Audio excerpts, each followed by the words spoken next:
Halo guys, welcome back to Korea Ramit bersama orang Korea yang medok. Oke Polo, kali ini aku membawa kejadian nyata yang terjadi di Rusia. Memang ini nggak ada hubungannya sama Korea, tapi menurutku ini kejadiannya sangat mengejutkan karena seseorang membunuh temannya sendiri. Namun pembunuhnya ini mendapatkan dukungan yang lumayan banyak dari warga Rusia sendiri. Nah, apa yang terjadi?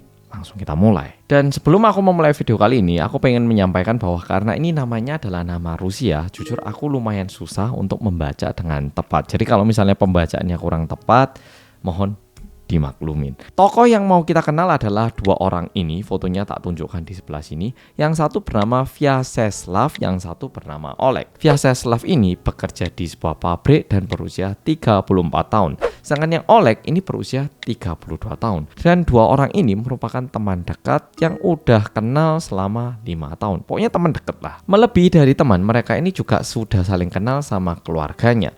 Bahkan Vyacheslav ini dia itu belum nikah, tapi dia itu punya mantan pacar.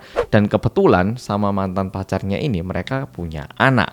Dan anaknya ini memiliki ayah baptis, yaitu teman dekat dari Vyacheslav, yaitu Oleg. Jadi bisa dibilang anak putrinya Vyacheslav ini ayah baptisnya adalah teman dekatnya yang bernama Oleg ini. Jadi bisa dibilang Oleg itu nggak cuma dekat sama Vyacheslav, tapi sama keluarganya dan juga sama putrinya dia. Suatu hari kebetulan Vyacheslav sama Oleg ini mereka janjian untuk ketemu di pub untuk minum-minum gitu. Ya ketemu gitu, hangout gitu ya. Pokoknya mereka itu teman dekat dan juga udah minum-minum, kondisinya udah sedikit high. Vyacheslav yang sangat dekat sama Oleg bilang, aku pinjam HP-mu bentar sih, pengen lihat HP-mu ini, kok kayaknya keren. Dia lihat-lihat, dia buka aplikasi, coba ini gitu. Dan nggak sengaja dia itu lihat ke galeri di HP temennya ini.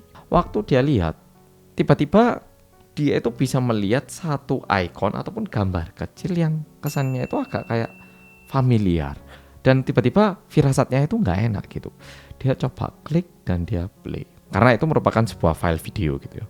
Nah, waktu dilihat, Vyacheslav itu langsung terbangun dari kemabukannya. Karena video yang dia lihat adalah video dari Oleg memperkosa putri kandungnya yang berusia 8 tahun. Di situ Vyacheslav bisa melihat dan juga mendengar bahwa anak putrinya itu terus-menerus bilang nggak mau dan juga nangis ketakutan dipaksa sama Oleg. Vyacheslav yang nggak bisa percaya dengan apa yang dia lihat, dia itu benar bangun dan fokus melihat apa yang dia saksikan di dalam HP-nya Oleg ini. Dan setelah dicari-cari, ternyata ada lagi video Oleg memperkosa dua anak lain yang juga merupakan anak kecil yang tinggal di daerah situ. Anak yang tinggal di desa Vintai, daerah Samara. Melihat video teman dekatnya memperkosa anak kecil termasuk putri kandungnya. Dan melihat itu tentu dia shock banget. Gak lama setelah itu Oleg kembali dari kamar kecil dan waktu dia duduk, dia nyadar kalau temennya ini udah tahu apa isi dari galeri di HP dia. Dan langsung Oleg ini berdiri dan melarikan diri dari pub tempat mereka minum ini. Dan tentunya Vyacheslav nggak membiarkan temannya lari dan dia kejar. Dan mereka ini lari terus sampai ke daerah hutan. Tapi pada akhirnya Vyacheslav ini berhasil nangkap Oleg dan di situ mereka itu berantem dan pukul-pukulan dan berakhir dengan kematiannya Oleg. Sebenarnya lebih tepatnya Oleg itu tertusuk secara tidak sengaja katanya. Jadi Vyacheslav itu bukannya mau membunuh Oleg tapi terbunuh secara tidak sengaja. Oke, katanya kayak gitu. Dan setelah itu Vyacheslav itu langsung pergi ke kantor polisi terdekat dan melaporkan Oleg sebagai pelaku kekerasan seksual terhadap anak kecil ataupun bisa dibilang sebagai seorang pedofilia. Tapi Vyacheslav itu tidak melaporkan dirinya sendiri. Jadi benar-benar cuma melaporkan apa yang dilakukan sama si Oleg ini. Polisi yang mendapatkan laporan itu langsung melakukan penyelidikan dan mencari si Oleg. Dan setelah dicari-cari, ternyata mereka jadi tahu bahwa tempat terakhir Oleg ditemukan adalah di pub bersama dengan Vyacheslav. Dan setelah itu mereka kejar-kejaran. Dan polisi berhasil menemukan Oleg dalam kondisi sudah meninggal.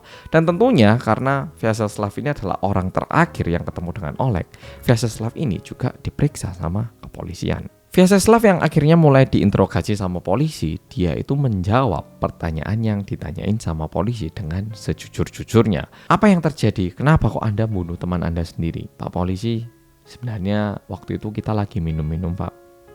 Saya buka HP teman saya dan ternyata di dalam situ saya melihat teman saya yang memperkosa putri kandung saya dan juga anak perempuan yang juga di bawah umur yang tinggal juga daerah sini, Pak. Nah, itu yang saya saksikan, Pak. Dan memang betul, Pak, saya ngejar dia dan saya mukul dia.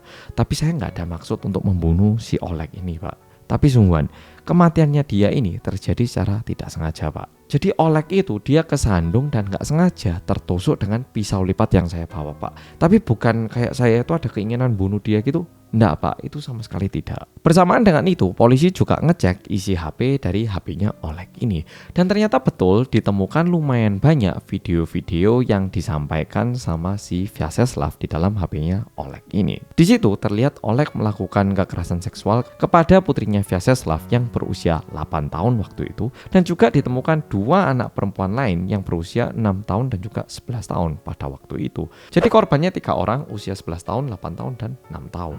Tapi di sini ada satu info yang lebih mengejutkan lagi.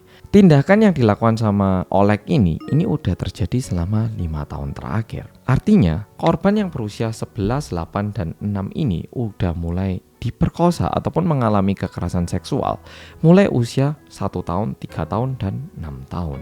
Dan sebenarnya diakibatkan kejadian ini akhirnya muncul di berita dan hal ini mulai diramaikan.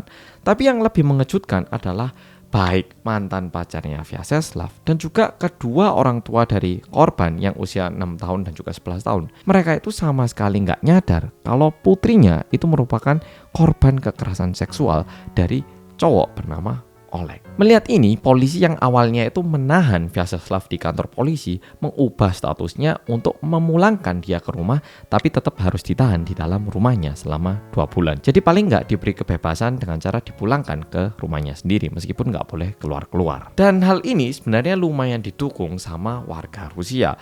Kalau ini sih alasannya mungkin Polo-Polo juga pasti udah bisa membayangkan karena ini orang melakukan sebuah aksi pembunuhan, namun orang yang dibunuh itu bisa dibilang orang yang melakukan sebuah kekerasan seksual yang sangat di luar nalar. Bahkan ada 1.100 orang yang melakukan petisi untuk mendukung Vyacheslav. Dan khususnya 2 orang tua korban yang nggak tahu kalau putrinya itu selama ini pernah diperkosa sama orang bernama Oleg ini, tentunya sangat berterima kasih kepada Vyacheslav dan berusaha sekeras mungkin untuk membantu Vyacheslav agar tidak terkena hukuman yang berat. Ya pokoknya mereka bantu. Kamu butuh apa? Pengacara tak cari. Kamu butuh apa? Tak bantu. Semuanya itu kayak lumayan banyak orang yang mau membantu Vyacheslav agar tidak terkena hukuman yang berat.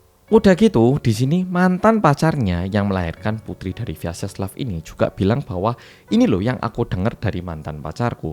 Jadi waktu Vyacheslav ini ngejar Oleg, katanya Oleg itu berusaha membunuh Vyacheslav awalnya. Tapi karena dia nggak bisa ngelawan, akhirnya dia itu memutuskan untuk menusukkan pisaunya kepada dirinya sendiri agar Vyacheslav ini nanti mendapatkan tuduhan pembunuhan. Nah, ini yang disampaikan oleh mantan pacarnya dan dia sendiri bilang bahwa ini nggak ada buktinya, tapi ini yang bisa aku sampaikan. Menggunakan opini ini, pengacara Vyacheslav juga menyatakan hal yang sama dan berhasil mengubah tuduhan dari pembunuhan menjadi hukuman tuduhan atas penghasutan bunuh diri. Jadi bukan dituduh bahwa kamu yang bunuh Oleg, tapi kamu yang mengakibatkan Oleg melakukan bunuh diri, yang hukumannya itu tergolong lebih ringan daripada pembunuhan, yaitu penjara maksimal 6 tahun. Nah, sebenarnya videonya sampai di sini. Tapi satu hal yang perlu aku sampaikan kepada Polo-Polo, memang lumayan banyak orang-orang yang mendukung Vyacheslav, tapi ada juga orang-orang yang tidak mendukung Vyacheslav.